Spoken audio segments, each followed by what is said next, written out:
And with that, Joel Klatt is now joining us. And Joel Klatt and I, people will say, you guys are very pro Big Ten. Well, you know what? I think we're very pro facts. And I'm looking at the mock drafts. Pro and facts, it's incredible. Right. And first of all, tip of the cap to Miami. Because Mario, Cristobal, I have Miami guys all over the first round. There's Utah guys, Kyle Whittingham in the first round. When you look at this first round, this is Daniel Jeremiah's, and we'll have yours as well. But I think we can officially say it, and we cannot say it with snark. We can just say it factually is 3 straight natties, favored potentially to win a 4. This draft is top 20 player. I mean, look at you're more favorable to the SEC, but there's something you cannot deny looking at this draft. Miami and the Big Ten simply have more good players. Yeah, I mean, listen, I was pretty favorable to the SEC. I think that there's going to be a couple of guys that get favorable grades, in particular from the combine. But even then, in my first round, in my mock 1.0, I had 10 players from the Big Ten in the first round and only 9 from the SEC. That's obviously a vast difference than what we saw in the late 2000, teens, 17, 18, 19, when it was just SEC littered with the SEC in the NFL. Now, aside from that, here's what I find interesting is that you bring up the bigs, and that's something that I want to sit on really quickly, because when you look at bigs, what you see is that you got a defensive tackle from Ohio State in there. You've got all these bigs from Miami. You've got Maui Noah, the tackle, probably a top 3 pick. Maybe top 5 pick. You've got Utah, maybe 2 first-round offensive tackles. And so you're right when you sit there and you look at the bigs, and then even the skill. If you look at the best skill on the board, best running back, Notre Dame. Yep. Best wide receiver, a debate between Carnell Tate and Mekhi Lemon, both from the Big Ten. So even the skill is sitting outside of that footprint, which is something that we haven't seen in a long time. Yeah, it's and that's why I've said I think Lane Kiffin's interesting and he'll make LSU fun, but there are no more guarantees. I mean, I'm sorry, right, but the NIL and the transfer portal has changed the world. So give me your thoughts on Fernando Mendoza. Listen, quarterback is a really hard position to evaluate because so much of it is like Ty Simpson just hasn't played much college football. Like the number of starts can end up being hugely rewarding or problematic. I think my takeaway on Mendoza is, as great as Curt Cignetti is, they lose 3 games minimum without Mendoza. They're not beating Miami, Ohio State, and they're not beating Penn State. Minimum. No. Iowa and Oregon are up for debate. How do you view him? How transcendent, how normal, where do you put him? So there's to me, there's this line that you have to, and this is all players, but more specifically for a quarterback. Does he translate regardless of fit? I call it, are you an above the X's and O's player? Where it just doesn't matter.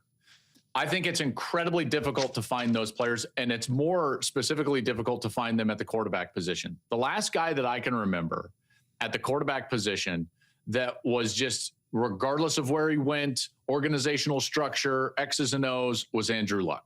Yes. I thought he was the most can't miss. Just take him and you'll be fine. And that was the case. Mendoza doesn't quite cross that line, which is fine, That's is fine. Fair. So I think that fit still matters. However, I'm a huge believer that with all of this skill, and you can run around and you can do a lot of different things, but even Patrick Mahomes and every single quarterback that has to go and win a Super Bowl and win big playoff games has to own the game from the pocket. You have to do that in the National Football League. You cannot run around yourself into a Super Bowl. I don't think that happens. And when you look at Mendoza and his best performances and his most clutch performances and the most important parts of the season, what was he doing, Colin? Making huge throws from the pocket.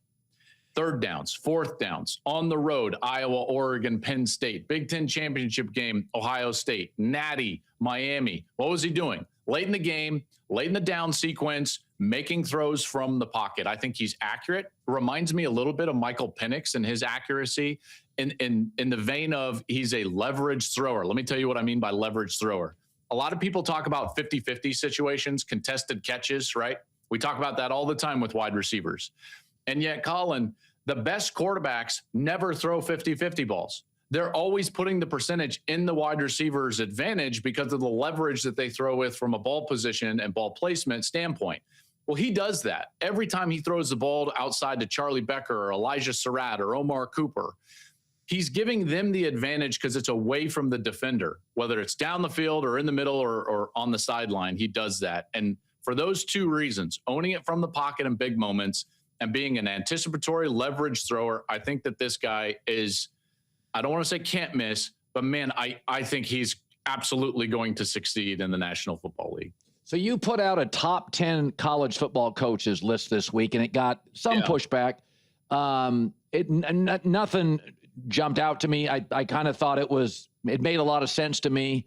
I do think Lane Kiffin, you had him at 10, is very interesting and really leans into social media. And so, but I will say when he left Ole Miss, they were still very, very good. The one that we all talked about was Steve Sarkisian at number 6. I love Sark. Yeah. But I have said before, in close games, he gets wacky. In close games, I don't always trust him. And in close games, sometimes Sark's teams aren't perfectly buttoned up.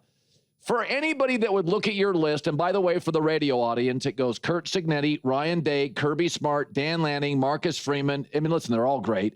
Sark, Kyle Whittingham, the young man at BYU, who I didn't even know until he took the job at BYU. He's been a big hit. Kiffin, Cristobal. I don't have a problem with any of it. I really don't. Is it Kalani Sitake, the coach for BYU? Yeah. I mean, he's been a huge hit for them. Yeah, Penn State wanted him badly, almost had him, and he stayed at BYU. But your point about Sark is what do we do with Sark? How do you view Sark when people say, come on, hey, Klatt, he's got Texas resources, Klatt, give me a break. He doesn't win the big game. I would say, why wasn't Texas before Steve Sarkisian got there? You know, and so like they had one 10-win season in basically the decade before he got there, and now he's a perennial 10-win team. Now, did they underperform this last year? Yeah. They were preseason number 1. They had the Heisman Trophy favorite, and they faltered. I think it was mostly because he missed on the edge at wide receiver, and they didn't rebuild their offensive line. I thought that was the bigger issue, other than Arch didn't pan out. I mean, to me, that was an overblown narrative.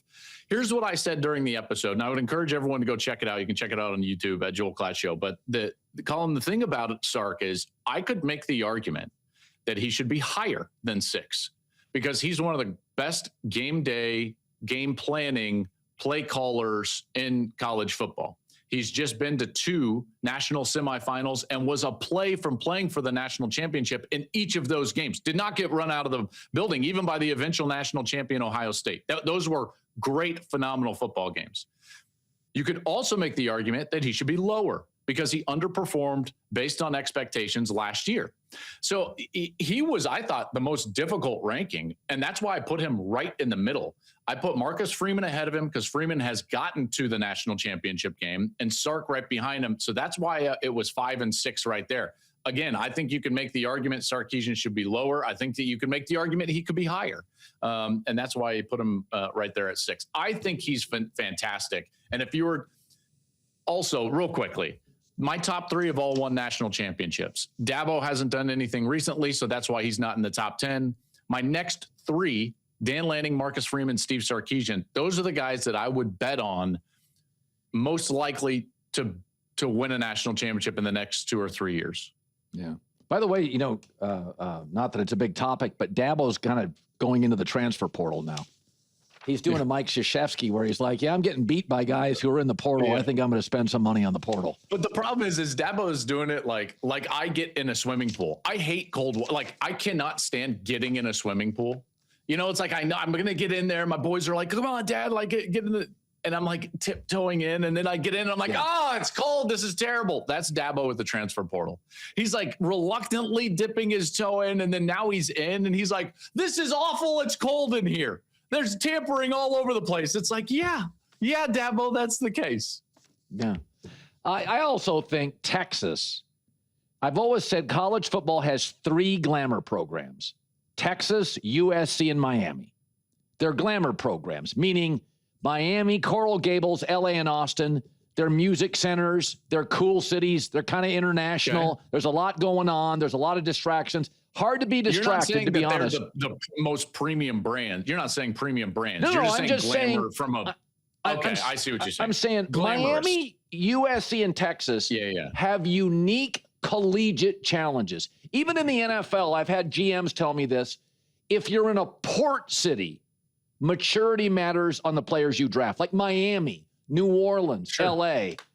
Those are port cities. Port cities, there's a lot more action at night. There's a lot of stuff going on at night in New York, New Orleans, Miami, LA. They're port cities. And so my take is Miami, USC, and Texas, they have these unique challenges. It's hard. You get distracted very easily in Austin, Coral Gables, and LA. So, I mean, USC is still trying to get back into the top 10. It's not as easy as, and so my take is Texas, people just go, oh, a state school, Texas, a lot of money. Easy to get distracted. Texas got a lot of donors with a lot of money and a lot of opinions. I would say this. I think that you're absolutely right, except it's not because of the distractions for the players. It's because of how many power brokers are in that city that want their hand in the program. There's too many cooks in the kitchen at all of those places. And that's why, you know, the power brokers at Texas choked that program out for a decade. USC, the same thing. They had a lack of leadership and everybody was in there and they all wanted power. Miami, similar, you know, people all around the program, you know, made it difficult. And it wasn't until those programs, and we'll see if Lincoln Riley can do it. I think it's a big year for him. And by the way, I think USC is going to be really good next year. But it took Mario Cristobal, a strong leader. It took Steve Sarkisian, a strong leader, to come in and what I would say is like, be the adult in the room amongst all the people striving for power at those places in order to right the ship and kind of get them back to where they wanted to be. All right. That's good. Do you have your mock draft? Do we have, let's throw his mock draft up there. I saw it and nothing, let me see. Yeah, nothing bothered me. I thought it was reasonable. I mean, I love that your standard is like, does anything bother me about what Klatt puts out? No, it's not. I like you have size. I like the Miami guys a lot. I really liked watching that program this year. They were nasty at the end of the year. Then you got the Utah. I don't have a problem. Caleb Downs at 12. Cowboys would be lucky to get Caleb Downs. They would be lucky. I couldn't get him off the board. I think he's probably the best defender. And then here's the other one that I think is fascinating. And I went all the way to the Chiefs with Jeremiah Love. But where does Love go? I think he's a wonderful player. Man, he's got a real Jahmyr Gibbs feel. Exactly. 100%. He's a Jahmyr Gibbs, maybe McCaffrey, home run hitter that can catch it and play every down. Like, those guys don't grow on trees. So Jeremiah Love is an interesting one to me. Man, you go look at the first round. There's a reason Miami got to the national championship. That's exactly right. They got dudes. All right, got dudes. Good seeing you, buddy. You as well. Have a good one, dude. Hey, thanks for watching. If you enjoy that clip, make sure you click subscribe somewhere down here. From game highlights to exclusive interviews and rankings, we've got everything you need as a college football fan right here. College football on Fox.